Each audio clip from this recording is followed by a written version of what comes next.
somewhere close to the Central Coast, I would love, love, love to have you. All right, team. So we are going to bring in our Instagram crowd, and then we're ready to rock and roll. So on the count of 5, 4, 3, 2, and 1. Welcome back to the Better Body Academy podcast. This is the podcast that you come to when you are sick of the dumb diets and unsustainable workout programs. In today's episode, what we're going to be talking about is why busy parents like you and me, and you and me, and you and me, and you and me stay out of shape. We're going to be doing a little bit of a bit of a dive into the mindsets that most busy parents have around transformation. And we're going to be talking about why most busy parents keep failing. They keep falling off. And I know that 50% of the people that are actually listening to this podcast have a dialogue running in their mind telling them right now that they are too busy, too tired, too exhausted to make the changes that they know they need to make. A lot of busy parents, especially men, wait until they are at the complete breaking point until they do anything about it. And then as soon as they hit that breaking point, then it's the most important thing in their life. Often by then, it feels too late. Or maybe something has already happened. You've been diagnosed with diabetes or had a heart attack. I mean, how many of us are in this situation? I've got 3 anecdotes. I call this one the airplane oxygen mask analogy. You've been on an airplane and they talk about put your mask on, your oxygen mask on in the event of emergency so you can help other people first. That's because if you're struggling to breathe, you can't help anyone else. Now, I want you to think about that in terms of your health. You're constantly looking after your kids. You're constantly managing work, running errands. But if you're running on fumes and you're just tired and stressed and overweight, how much energy do you actually have left for your family? None. So many parents are pouring from an empty cup and then wondering why they feel so crappy. Or what about this one? The Monday restart trap. Let me guess, you've said before, hey, it's been a crappy week. I'm going to start fresh on Monday. I want you to give me a silent head nod if that's you. I'm going to start fresh on Monday. Monday comes, maybe you, get a workout in. But by Thursday, life is hectic. You're into the takeaway, you're missing the workouts, and suddenly you think to yourself, well, I fucked up this week. This week's just completely ruined. I'll start again on Monday. That's being stuck in this all or nothing mindset. Or what about this one? The 1 more year wake up call. I once had a client, a dad that was in his 40s, and he told me, I'll get serious about my health once my work settles down a bit next year. I mean, how many of us have said that? I'll get serious about my health once my work settles down next year. And then next year comes and he was in the same place. Another year comes and you're still in the same place. Another year passes and you're still in the same place. And then you have this realization that if I don't start now, when am I actually going to start? The truth is, guys, waiting for this perfect time, it's the biggest lie that we tell ourselves, which is why today we're talking about the mindset shifts that you need to make to stop waiting and start making progress right now. The truth is, and this is the honest truth, is that both of us here, you and me, are very, very time poor. It's one of the things that makes parenting both great and tough. Is all of a sudden you go from being by yourself to all of a sudden having dependents that need you to stay alive. But are you going to let this be the reason that you die? Or are your kids going to be the reason that you live? And don't just hear that as a cliche. Honestly ask yourself, are your kids going to be the reason that you die? Or are they going to be the reason that you live? If we are able to move our mindset just a little bit, there's a far better way for you to navigate your transformation, even if you're just thinking about starting. So I've got a few truths for you, 5 truths I want to help you work through. Number 1, remember, you're a busy parent. Truth number 1 is that more is not better. Say it with me. More is not better.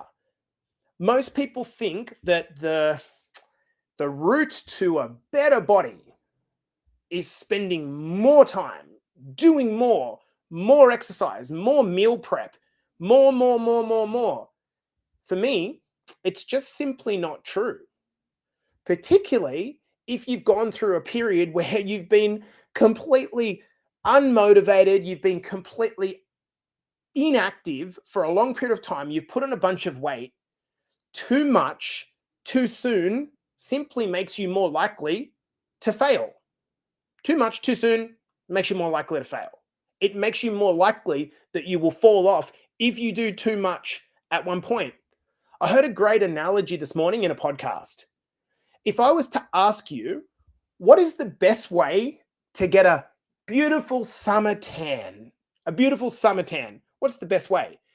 Like, your common sense would say, well, the best way is to spend maybe 15 minutes a day out in the sun, getting a little bit of exposure, adding a bit of moisturizer, not getting burnt, right? That's the point. Do this for long enough, be patient, and you'll basically start to accumulate a nice summer tan. And this is the exact same approach that you should have in your transformation. It should be patient. Most people, by the time they start a transformation, are so fucking desperate to change because they've waited for so long to get to the point that they ask for help. And then what do? Instead of taking this nice, really consistent approach, being willing to fail, instead they think that the longer you sit out in the sun, the better your tan is going to be, only to find yourself a big fireball red and burnt to a crisp. Because you thought that more is better. More in the short term is better. More is not better. More just makes you more likely to fall off. So the truth number 1 is more is not better. Truth number 2 is that motivation is an absolute scam. It's a lie. We've talked about this a lot on the podcast. Most people have this the wrong way. Most people think they need to be motivated in order to take action. That is backwards thinking. Motivation doesn't just come to you first. I was speaking to one of our clients this morning, and they're like, "Oh, I've just been struggling with motivation, haven't been motivated for many, many years." And it's kind of like, "Hey, what have you done?" She's like, "Nothing." That's right. Motivation comes as an outcome to when you take action. Action first, feelings follow. Feelings follow action. Think of it like this. How many times have you dreaded going to the gym but felt great and wonderful after it? How many times? You know this. How many times have you wanted to meal prep, couldn't be fucked doing it, and then had dinner, it was amazing, it made you feel good, and you're like, oh, like that was worth it. Waiting for motivation is waiting for a perfect time to start building your house. Instead of waiting, just start. Now, a lot of people are just so stuck in this idea that I need to feel a certain way to be able to take action. You don't. If you wake up in the morning and your alarm clock goes off and you said that you'd start today and you haven't started yet, get the fuck out of bed and just do it kicking and screaming anyway. Don't do it over the top. You do not need to go and do a 14-hour workout. You just need to start building some self-belief again. And what will happen is the moment you start taking action, you'll start seeing a little bit of progress. And when you see a little bit of progress, what do you think you start to feel? You start to feel a little bit inspired and just a little bit proud of yourself. And so what's the key that unlocks this? The key for me is being willing to take really messy action. What does messy action actually look like? People use the term take messy action. What does that mean? Well, if you are a busy mum and you can't go and do a beautiful walk on the beach, who gives a shit? Walk around in your house while the baby's asleep. Your body doesn't know the difference between steps done in a circle in your house while you play on your phone listening to this podcast or steps done on a nice forest or a nice beach. It does not know the difference. Messy action means that if you can't meal prep, that's okay. Go and buy something from the grocery that looks something like a banana or some turkey roast from the deli. Don't go and have another packet of chips or another shitty pre-made meal. Taking messy action and doing that repeatedly and just trusting that what will happen is when you take messy action over a long period of time, it will start to pay dividends. Truth number 3 is that self-care is not selfish. A lot of parents, and I'm talking to you mamas out there particularly, men aren't as bad as this. Some type of men are. I'll get to them in a second. But most women feel this sense of mum guilt, right? That the moment they do something for themselves, that it's taking away from their kids and their partners. This is not true. This is so not true. Think about it. When you are stressed and you are overweight and you're exhausted all the time and you feel low energy and you go in and do that thing where you look at yourself in the mirror and you talk to yourself in a way that you would never talk to another person, are you really giving your family the best version of you? No, we know, of course you're not. Self-care is not selfish. It's necessary. The best gift that you can give your kids is, if you're a busy mama or a dada, the best gift that you can give them is the best version of yourself. We've got Spit Preston saying, I struggle with this. Yeah, you know what? We all do from time to time. But think about it, right? Giving your kids the wonderful, energetic version of mum and dad who are just like, whoa, this is what it's like. Dad, wow, you're inspiring me. My daughter says to me every morning, are you going to the gym today, Daddy? How do they know that? Because they've seen it demonstrated, right? If you keep demonstrating to them that sacrifice is the way forward, if you keep demonstrating to them that getting more overweight in order to love them is the way to help them, what do you think they're going to inherit? They're going to inherit the same beliefs that you've struggled. That's not being critical, by the way. That's being like, we learn everything first off our parents. If we learn that it is selfish to take care of ourselves, don't you think that they're going to inherit the exact same thing? This is easier said than done, no doubt. Now, to you dads out there, I think mum guilt is very prevalent, but there are a bunch of men out there that are wonderful humans. And I've got one gentleman in my mind, and if he's listening to this podcast, he knows. He basically, he pretty much just said, look, I need to drop everything in my life and just focus on my work and my family. Okay, I get the thought process. It seems to make sense on the surface. But if you give up looking after yourself, what do you think is going to happen to yourself? You will slowly stack on the weight. You will slowly start to feel low energy, slowly start to feel like shit. And then you'll get to yourself to a point where your capacity to be the mum and dad that you want to be is taken away from you. It's essential that you prioritize yourself.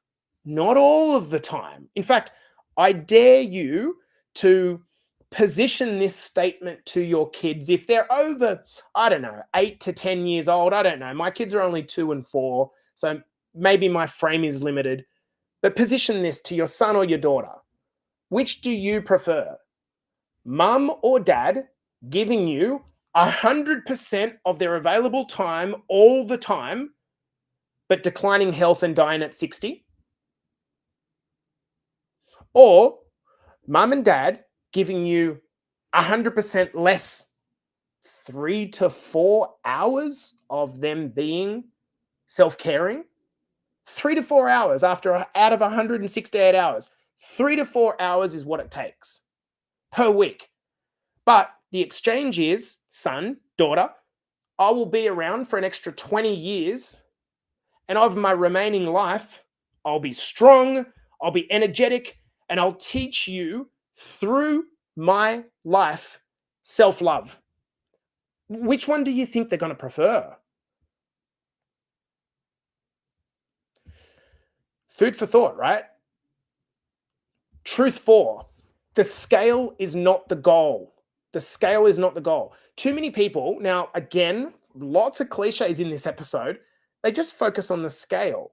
What you're actually focusing on when you think about this is your relation to gravity, and you're letting your entire self-worth be determined by your relationship to gravity. Like, isn't that crazy when you think about, when you actually just step back for a moment and think about this? Focusing on the weight, and when it doesn't go down quick enough, you quit because your relationship to gravity says too heavy at the moment. We've got to understand that our weight is made up of a bunch of things that are going to move over the place all of the time. What actually matters? Do your clothes fit better? Have you got more energy? What's your sleep quality like? The biggest one. Do you feel stronger? If you were just chasing this arbitrary number that you were when you were 21 years old, what's going to happen? You're eventually going to give up. Your body's changed. My body is very different now to when I was 21 years old. If you, instead of chasing a number, you chase a lifestyle, a way of styling your life. Break the word down. Lifestyle. Styling your life in a way that brings you love, self-worth. This is how you'll stay consistent. I noticed a few girls in our client group. Ladies, I can see you looking. We love you, firstly. I noticed a few of you lately have been in our Facebook group calling out and saying, I've been here for 6 to 12 months and I lost some weight and then I'm back at the same place again. Firstly, I love that you're being accountable. That's great, right? Giving yourself a bit of a kick in the butt. One thing, Tina Jackson, though I ask you to consider, imagine where you would be if you were not part of our community. You wouldn't be back where you started. You'd be 10 kilos heavier and feeling even shitter. Number 5, and the final one. Perfection is the enemy of progress. Most people fail because they think that they need to be perfect. This illusion of perfection. And so they quit when either one of two things happen. They can't be perfect, or they see someone else in their social media or on their feed or in the group or whatever.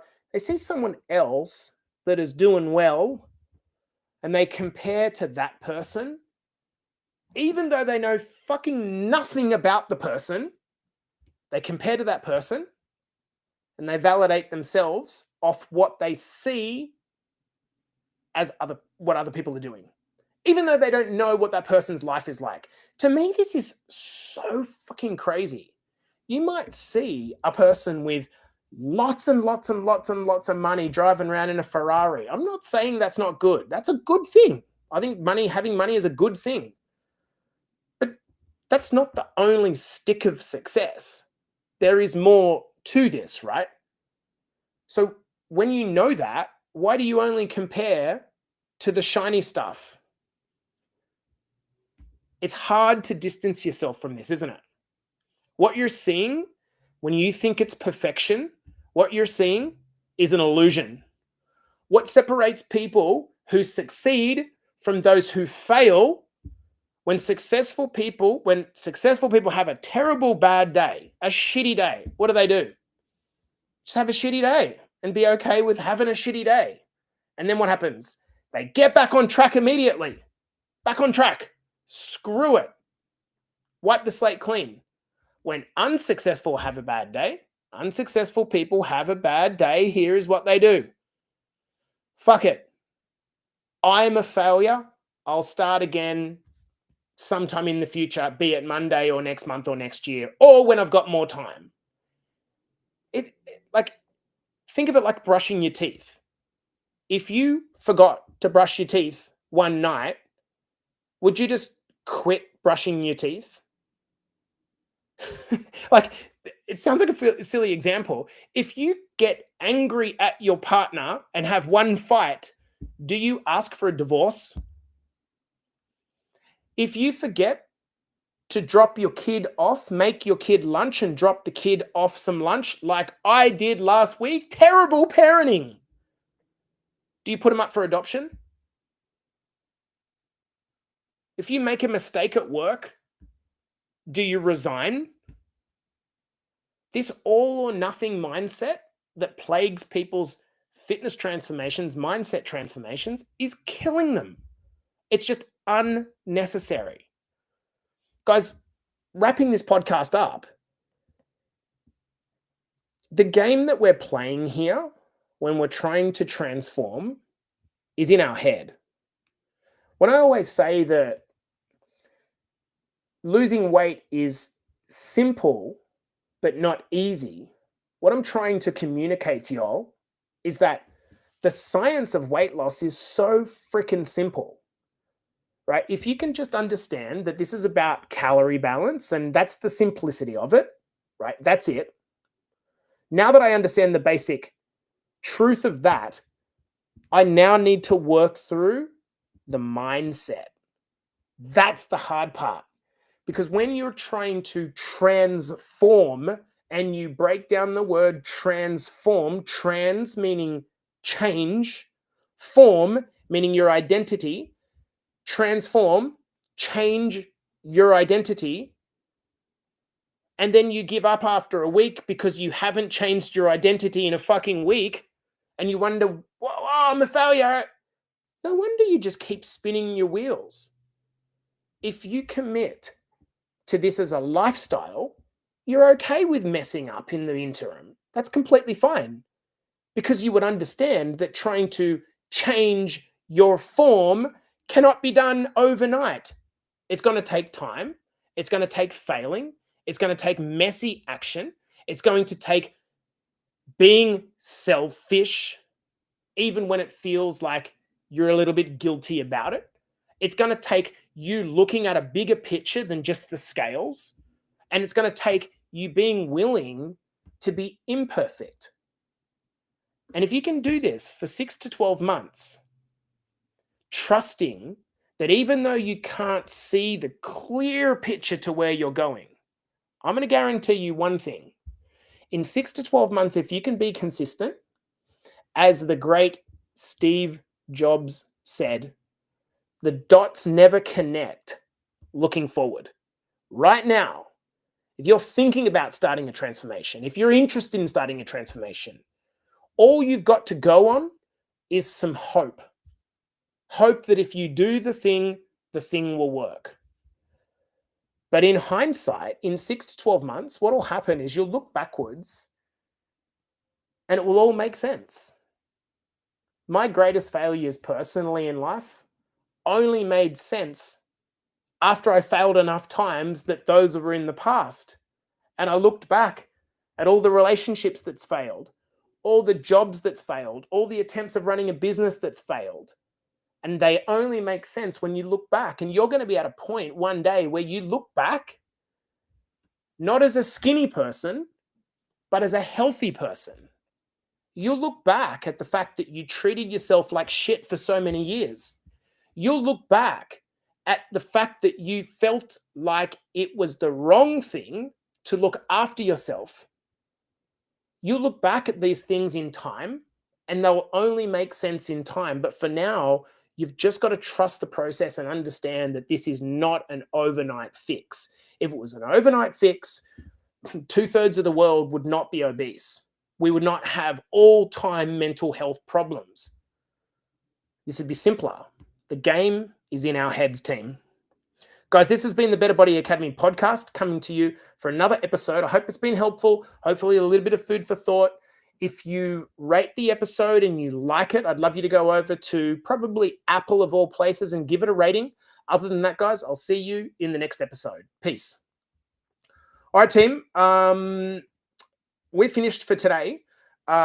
Questions. I'm going to, stick around if anyone wants to ask any questions about the episode, or perhaps, if I can give some advice, if at all. I'm reading some comments from from the guys and girls in our client group. Doing a happy dance. Yeah, that's stopping me. The perfection. That's my goal. Some of us have an all or nothing attitude. Yes, the all or nothing attitude. It's crazy to me that people, when they join Better Body Academy, they say to us a lot of the time up front, they say, "Hey man, I just want you to know that I'm an all or nothing type person." It's like, okay, so are you going to work on that? Like, you're admitting consciously the thing that's stopping you from being successful up front. So you know it already. But if you know it and then just go and do the same thing, what do you think happens? Nikki is saying, I'm learning that weight loss is probably the smallest thing that I'm going to get out of my BBA journey. You know what's really funny, Nikki, is that often my experience is that people don't realize that until about like 60 years old. It's like people that are like 30 to 50, they don't really recognize that. But all of a sudden, maybe when you're sort of nudging retirement age and you actually start to value things outside of just your weight, all of a sudden things like strength, mobility, how you feel, your energy, when you free yourself of the kind of binding, shitty self-talk, all of a sudden you start to realize that I spent the best part of my life worrying about my weight, criticizing myself about my weight. Anyway, team, I'm going to love you and leave you. Hopefully this was entertaining, or at least beneficial in some ways. Peace out, guys. I'm going to see you from the other side of the world pretty soon. Okay. Love ya. Bye.